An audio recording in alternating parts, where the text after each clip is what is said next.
As the government shutdown threatens to become the longest in history, a glimmer of hope emerges from Capitol Hill, where senators are scrambling to strike a deal. But here's where it gets controversial. While both parties claim to be working towards a solution, the underlying tensions and political calculations are anything but straightforward. Let's break it down. On Tuesday, bipartisan talks gained momentum, focusing on a potential agreement that could reopen the government. The plan?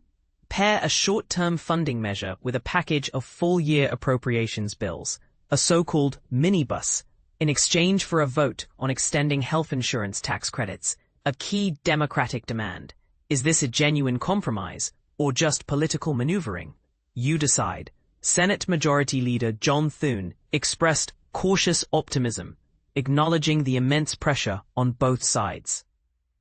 Meanwhile, Republicans accused Democrats of stalling until after Tuesday's elections to avoid discouraging their voter base.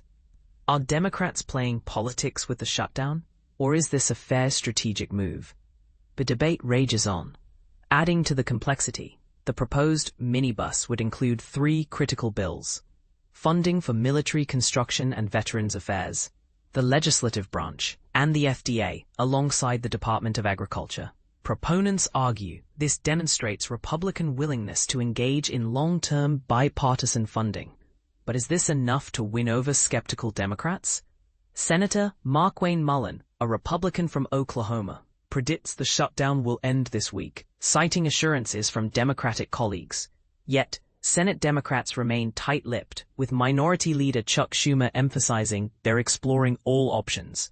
Who's really holding the cards here? Here's the part most people miss. Republicans need at least 5 more Democratic votes to pass a short-term measure. To sweeten the deal, they've offered to guarantee a vote on extending Affordable Care Act tax credits, a proposal that's been on the table for weeks. Some GOP senators believe Democrats are finally ready to take yes for an answer. But will Democrats see this as a genuine olive branch, or a calculated political play? Senator Mike Rounds, a South Dakota Republican, suggests the appropriations package could entice Democrats by offering a path beyond the continuing resolution.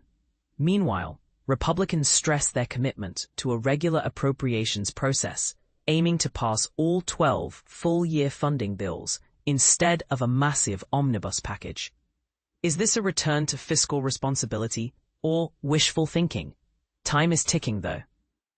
The proposed continuing resolution would only fund the government until November 21st, leaving little room for full-year funding.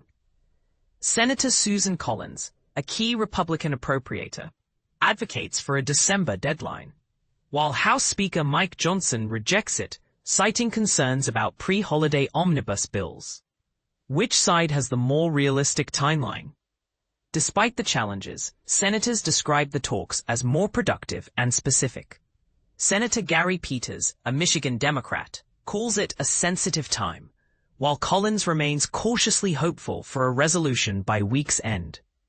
Will this optimism translate into action, or are we headed for another week of gridlock? As the drama unfolds, one thing is clear. The shutdown's resolution hinges on delicate negotiations and political will. What do you think? Are both parties genuinely trying to end the shutdown? Or are they prioritizing political gain? Share your thoughts in the comments.